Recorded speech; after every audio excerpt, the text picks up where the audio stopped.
So I recently read a study that completely and irrationally triggered me. In November of 2021, a study by the RAND Corporation showed that only 36% of principals believed that the teachers in their school were properly prepared by teacher preparation programs to handle misbehavior and discipline. In a federal study done in November of 2022, 3 in 5 principals believed that inadequate preparation in teacher programs in terms of classroom management limits the efforts that the teachers were doing to prevent misbehavior and discipline issues. So my first reaction as a teacher was, seriously? I think that so many of us can agree that principals and administrators are woefully unprepared to deal with the behavior problems at schools. Many of us have experienced sending a student to the principal's office for unacceptable behavior, just objectively bad behavior, only to have them come back a few minutes later with nothing more than a pat on the back, not even a slap on the wrist. And worst of all, the kids know this. So after I calmed down a bit, I took a step back and realized this. A lot of us are unprepared for the current normal that is really bad student behavior. And of course, it's made worse by the lack of support by both parents and administrators. So here's the thing. If you're a new teacher especially, how can you prepare for bad student behaviors? How can you prepare for what you've seen on videos, TikTok, YouTube, all over the place in terms of student behaviors? And also, what can you make up in terms of what college didn't teach you? So in this video, I'm going to give you 10 ways that new teachers can better prepare for bad student behaviors. Because rather than spending the summer or whatever length of time worrying about what awaits you at your first or next teaching job, you can instead be proactive and get ready and feel more confident on that first day, week, or even month of school.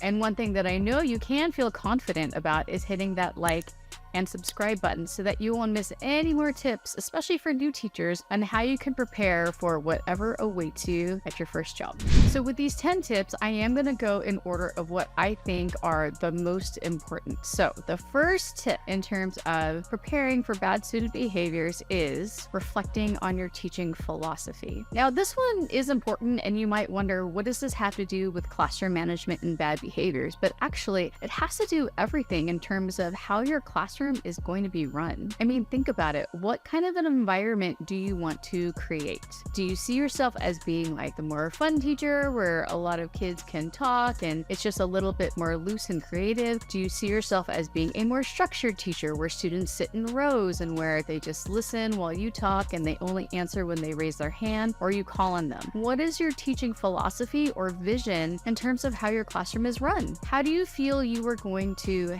handle any types of bad behaviors in your classroom? Do you see yourself as a 3 strikes and you're out type of a teacher? Do you see yourself as a let's just work with you and give you multiple chances and maybe we go outside and we talk about it type of a teacher? Do you see yourself as a log it every single time and call a parent type of teacher? I mean, this kind of stuff really matters because the more that you plan ahead, then the less reactive you're going to be. And really, knowing your teaching philosophy is going to guide so many decisions that you make on a day-to-day basis and also in your planning. So really come to terms with how you envision your classroom running, what makes you feel comfortable. And I definitely wouldn't do anything that is outside of your comfort zone right away. I would definitely go with how you feel you could do automatically on a day-to-day basis. So if you're trying to do something that's opposite your personality right off the bat, it's going to be very uncomfortable for you because that's just not who you are. And later on, as you get more comfortable with teaching, then you can start incorporating other ways of running your classroom that you hadn't thought of before.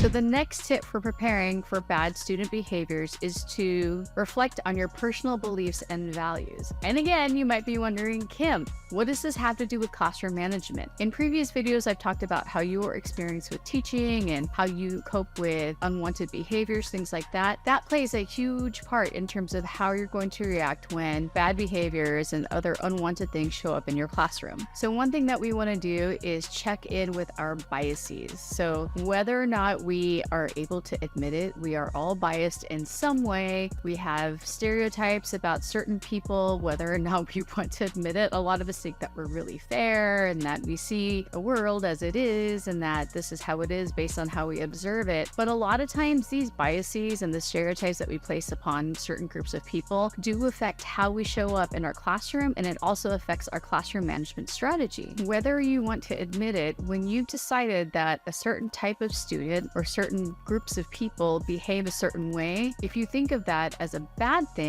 that's going to affect how you react to it or what kind of policies you have. You might think that you're being fair to everyone, but at the end of the day, unless you're consciously trying to hold back your biases or trying to be objective and fair, you're going to react in a way that maybe isn't actually fair to everyone. So for example, in a Facebook group, a teacher had asked, why is there so much emphasis on cultural awareness? Why are we emphasizing so much about cultural awareness and behaviors and how to deal with those? In her mind, she felt that it was being used as an excuse for allowing certain behaviors to happen. And maybe you think that too. Maybe you think that too much of talking about race or gender or anything like that is just an excuse for allowing certain things to happen in your room. But here's the thing. The fact that you think that certain races or certain groups of people are getting away with things reflects on whether or not you're going to be biased towards them when they do certain things in your classroom. So let's say that you come from a small rural town like this person did, and you're used to seeing certain types of people acting in a certain way, and maybe you just kind of excused it because that's what you grew up with. But then you go somewhere else like the inner city or a big city with a lot of diversity, and you see those students acting in that same way, but you see it as different, and for some reason it's unexcusable. And it's not me calling anybody racist or anything like that. It's just that whether or not we recognize it, sometimes our biases affect who we give more discipline to or less discipline to, and how we react to certain students acting in a certain way. So we kind of have to check in with that and be honest. And you guys, I've mentioned this in other videos before too. I've had to do that. I've had to look at how I stereotyped certain groups of students and how I showed up for them. And it was really hard to think that maybe I'm not as fair as I thought I was, that I'm not as objective as I thought I was, and that those students maybe weren't getting the best education that they could because of the stereotypes that I placed upon them. And so it was only after taking a deep look inside at the environment that I grew up in and how I'm projecting that on the students around me that I was able to finally undo that. So after you have checked in with your own personal beliefs, then you are going to also familiarize yourself with classroom management strategies. So I'm sure that when you were going to school to become a teacher, that they did cover classroom management to some extent, and they did talk to you about different classroom management strategies, but you still need to go and explore different ones that are outside of the curriculum that your school taught. So you can go to websites like Edutopia, which has really great advice for classroom management, especially for new teachers. You can also go to Facebook groups and Reddit and find out what other people are doing in terms of strategies for managing, and I wouldn't say controlling, but managing student behaviors and what their discipline policies are and things like that. You just want to make sure that you're coming in with all of the options so that you can pick one that you feel aligns with your personal beliefs and with your educational philosophy.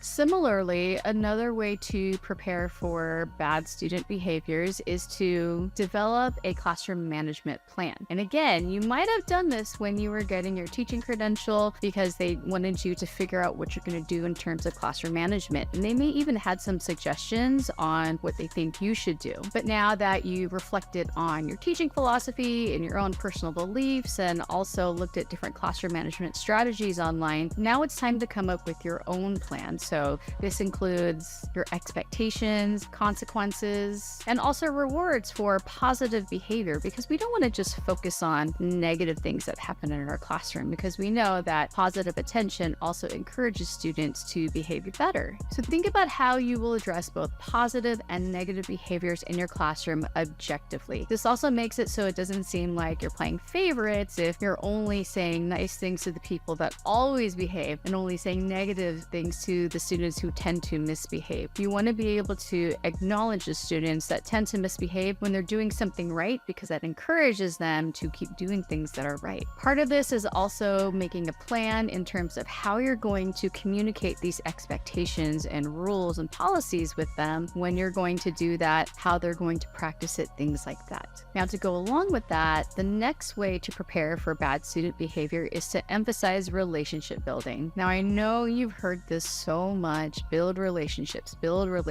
relationship building. And I've heard so many frustrated teachers who insist that they're building relationships with their students and it's not working. Regardless of that, you still need to make a plan for it and you still need to be really intentional about it. And a lot of times you have to actually build this and bake this into your daily routines and even into your curriculum and your lesson planning so that students know all the time that you were there for them. Even when they mess up behaviorally or with an assignment, or even if they're failing your class, they know that you're there for them no matter what. So this includes getting to know your students, taking a genuine interest in their lives. I mean, you don't have to be one of those students that goes to all of their games and practices and things like that, but just taking an interest in who they are and who they want to become really goes far in terms of relationship building. When students feel valued and respected, even when they mess up, because you guys, you know they're going to mess up a lot, especially the students who tend to misbehave. When they feel like you still value them regardless of that, they are more likely to engage positively in the learning process. And this is also really important in terms of your personal beliefs and your teaching philosophy, because it's hard to really build a relationship with someone when you have a certain opinion or stereotype about them. So if there's a student who maybe is constantly misbehaving or fidgeting and that's something that bugs you, and you're always showing that and projecting that energy on them, that you are annoyed with them or just don't think favorably of them, they're not really going to be motivated to act positively towards you. And I've also heard some teachers talk about something on the opposite side where they don't like a student who maybe seems a little too goody-goody or is always asking questions or really wants to do really well and suck up to the teacher, and they don't like that. Well, when you project something or that opinion onto them and it seems like it's negative, then that student is also not going to be as motivated to necessarily try to behave positively in your class. That may actually cause them to revert and act like the other students who are misbehaving because they feel like they're not getting the positive attention that they want.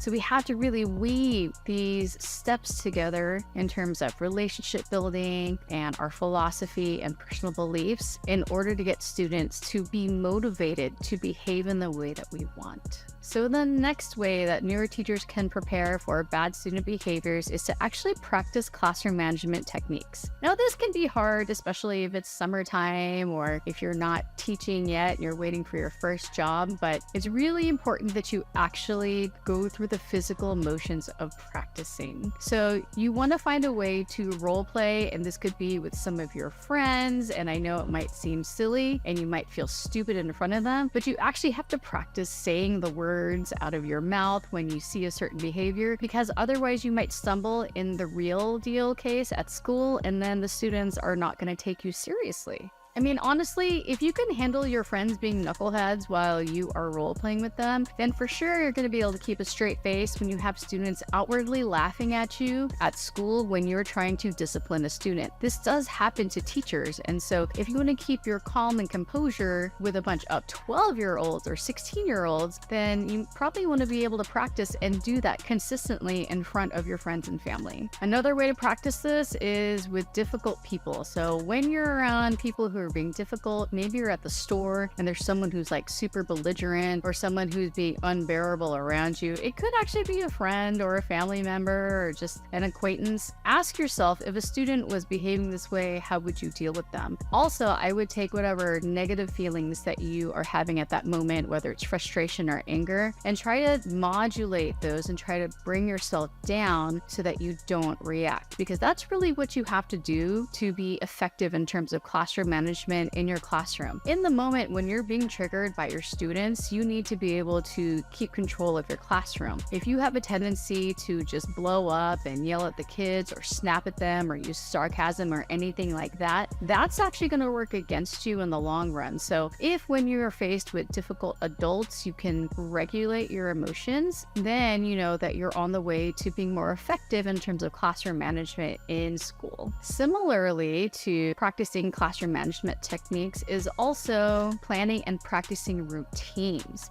So this is where you're going to practice telling the kids about your expectations, modeling those expectations for them. If you teach elementary and you need them to line up a certain way, actually practice how you would tell them to line up, what you would say if someone is not actually in line, if someone is turning around talking to their neighbor. You want to practice the things that you would say so that you're not just kind of winging it or reacting. That's the one thing that we want to try to avoid, especially with behaviors that we don't like, is to just straight up react. Or let's say that you have transitions between activities. How are you going to transition the kids? Are you going to use a timer? Are you going to count down? Are you going to play a song? Actually practice turning on that timer. Practice putting on that song or the words you're going to say or counting down, things like that, so that it's less new and more familiar when you're in the real situation. When students are confident that you know the routines and procedures and that you're not winging it or that you're unsure, when they feel confident that the teacher knows what they're doing, they're less likely to engage in negative or off-task behaviors because they feel like they're not going to get away with it. They feel like you're on it so much that you're going to catch them. And what we really want to promote in our classrooms is just avoiding those negative behaviors from happening at all.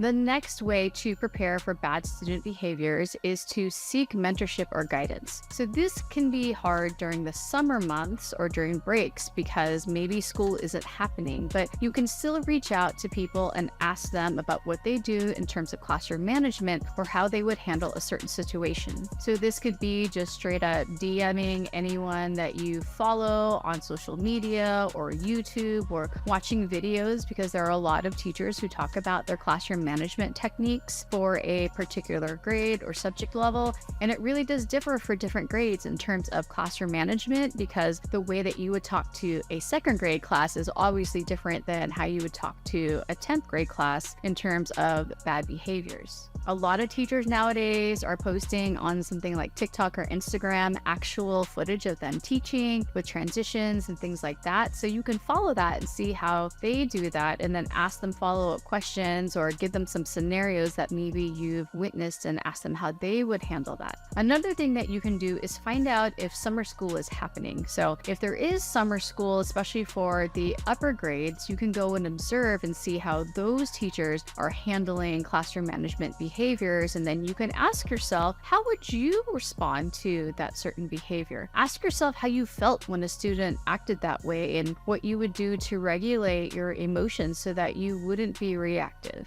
Now, the next way to prepare for bad student behaviors, especially if you do have a job lined up for the following school year, is to familiarize yourself with school policies. And actually, you can also do this if you don't have a job lined up, and you can ask a local school what their school policies. Tell them that you're a new teacher and that you're just trying to prepare yourself for classroom management and things like that, and then find out if they have like a student handbook with the rules and policies that you can study ahead of time. Now, understanding the discipline guidelines and the behavior expectations, as well as reporting protocols, is really key in terms of getting support from administration or anyone up the ladder. A lot of times schools want you to do what they call progressive discipline, where it starts with you in your classroom dealing with the behavior. Maybe there's like multiple chances for the student to demonstrate better behavior, and then they want you to reach out to the parent first before it escalates to going to the administrator. Sometimes the behavior is so bad that you just have to send them out right away. Maybe the student is being violent or throwing things across the classroom and endangering the lives of other students. And so that's when you would immediately send them to the principal or something like that. But it's good to know what the protocols are in your school depending on the type of behavior. Maybe even before it goes to the principal, or you refer them to someone higher up, you have to give them a detention or something like that. So I would definitely find out what your school's policy is so that you can make sure that you're following the steps, because that will better ensure that you're being backed up if it does escalate to where the parent wants to hold a meeting. And the final way to prepare for bad student behavior is to just stay up to date in terms of professional development. So what this means is for you to plan to have classroom management be an ongoing thing that you work on. I don't know anyone who has perfect classroom management at this point. I mean, my students behave really, really well, but I still have issues in my classroom that I could deal with better at any given time. time. So you want to research the latest strategies and studies that are out there so that you can see if these are going to help you in your classroom. When the studies came out about how the pandemic caused students to behave badly, after being in quarantine all that time, that made me reflect on my expectations in terms of how students are going to act in my classroom. And that didn't mean that I was allowing bad behaviors to happen. All it did was inform me as to why they were acting that way. And then I had to ask myself how I could mitigate those behaviors considering the trauma that had happened to the students. So staying up to date in terms of what's happening in schools and classroom management strategies that other people are trying, it's really going to help you long term when things start to get really difficult, you're not really sure what to do. Just constantly trying to sharpen that tool belt so that you can be on top of things will really help you in your classroom. Now, there are a lot of educators who say that administration, school districts, they should pay for this professional development. And I really do agree that